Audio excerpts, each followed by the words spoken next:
We show love with food, and that's not just Americans, that's every culture. We pass on tradition with food. We pass on stories with food. Getting that to be accessible to people is something that's hyper important to us.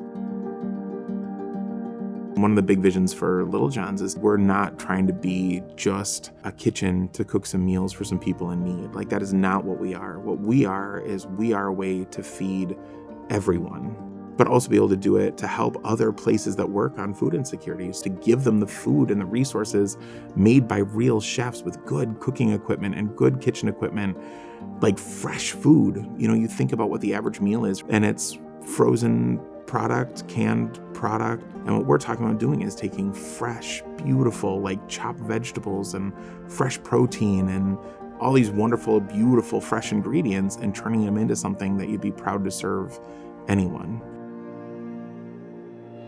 So 40% of all food produced in the United States is food waste. We've been working with like big box purveyors, and they're throwing away 9 pallets, individual single purveyors, 9 pallets of food away a day. A pallet of food is my arm span wide, my arm span deep, and 3 feet taller than I am of food, times 9 of totally edible, accessible, wonderful food. And it's dumped in a trash.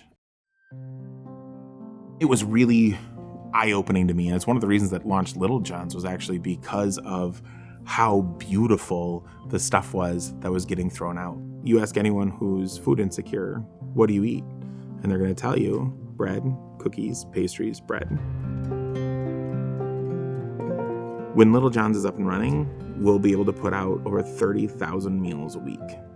And right now, I have chefs working around the clock, 12-hour shifts, 7 chefs, to try and put together these meals for all these families. And why this place is important is because of the commissary kitchen.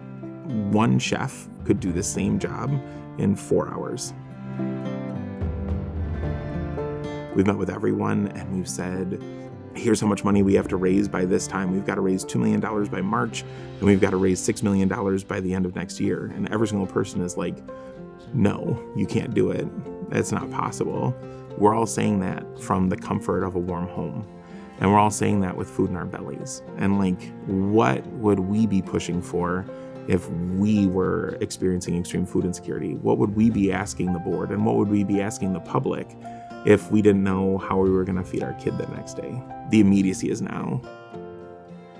My worry is that it'll be too little too late. But we've donated tens of thousands of meals out into the community, and we've donated them to like homeless shelters and camps, and they are growing by the dozens every single day. Like, I worry about the people that we're serving. Like, I worry about getting them food. I think if you were to go to a homeless camp and see like whole families who've never been homeless in their life living out of a tent right now because they've been evicted, I don't think anyone would say, take your time.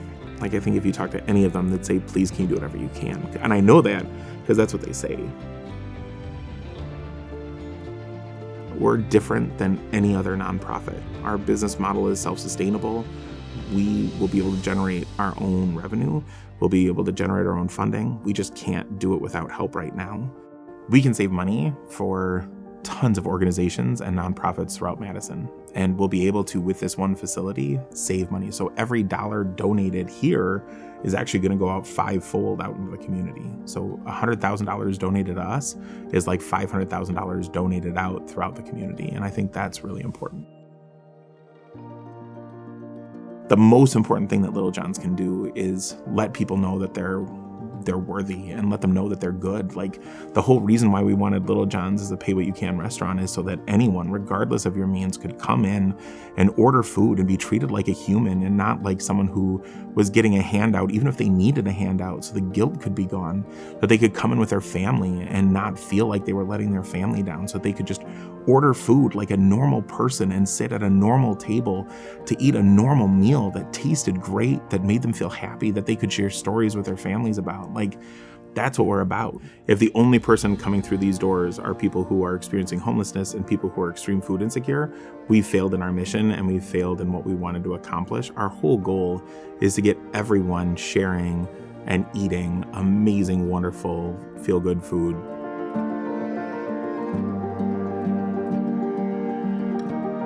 Thank you so much for taking time out of your day to hear about Little John's. This place means everything in the world to me. It's named after my son. We've gone out into the community and distributed meals, and we've seen the need of really delicious food out for people in the community. Right now, we're only able to feed about 200 people a week, and when this facility is up and running, we could feed tens of thousands of people all throughout Dane County, and we can't do it without your help. So please, if you can, and if you're able, considering donating to Little John's Kitchens. I can't tell you how much it would help us.